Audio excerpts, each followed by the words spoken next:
Sir Topham Hatt sat in his office listening to the noise outside. The passengers were angry. The station master came in. "There's trouble in the shed, sir. Henry is sulking. There's no train, and the passengers are saying this is a bad railway." "Indeed," said Sir Topham Hatt, "we cannot allow that." He found Gordon, James, and Henry looking very cross. "Come along, Henry. It's time your train was ready." "Henry's not going," said Gordon. "We won't shunt like little tank engines. That was Thomas's job. We're important tender engines. You fetch our coaches and we will pull them. Tender engines don't shunt." "We'll see about that," said Sir Topham Hatt. "No engine on my railway is too important for small jobs." And he hurried away to find Edward. The yard has never been the same since Thomas left to run his branch line, he thought sadly. Edward was shunting. "Leave those freight cars, please, Edward," said Sir Topham Hatt. "I want you to push coaches for me in the yard." "Thank you, sir. That will be a nice change." "That's a good engine. Off you go, then."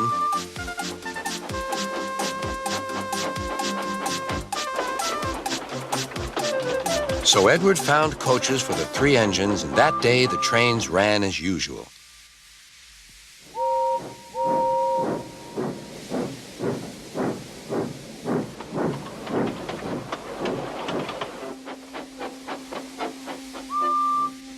But next morning, Edward looked unhappy. Gordon came clanking past, hissing rudely.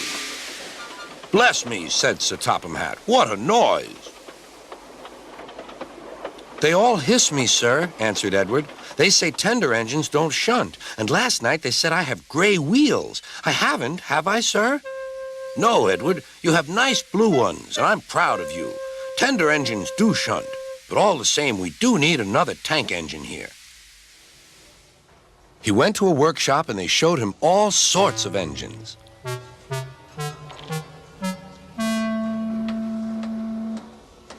At last he saw a smart little green engine with 4 wheels. "That's the one," he thought. "If I choose you, will you work hard?" "Oh, sir, yes, sir." "That's a good engine. I'll call you Percy." "Yes, sir. Thank you, sir." And Sir Topham Hatt brought Percy back to the yard. "Edward," he called, "here's Percy. Will you show him everything?" Percy soon learned what he had to do, and they had a happy afternoon.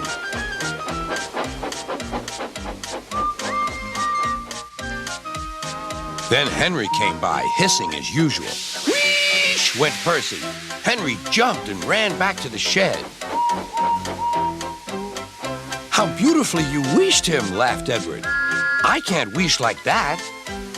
"Oh," said Percy, "that's nothing. You should hear them in the workshop. You have to wheesh loudly to make yourself heard." Next morning, Thomas arrived. "Sir Topham Hatt sent for me. I expect he wants help," he said to Edward. "Shh, shh, here he comes," replied Edward. "Well done, Thomas. You've been quick. Listen, Henry, Gordon, and James are sulking. They say they won't shunt like little tank engines. So I have shut them up, and I want you both to run the line for a while." "Little tank engines indeed," snorted Thomas. "We'll show them."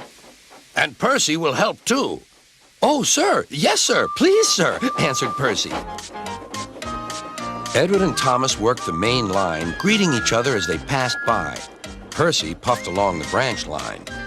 Thomas was anxious about Annie and Clarabelle, but both driver and conductor promised to take care of them. There were fewer trains, but the passengers didn't mind. They knew the 3 other engines were having a lesson. Gordon, James, and Henry were cold, lonely, and miserable. They wished now they hadn't been so silly.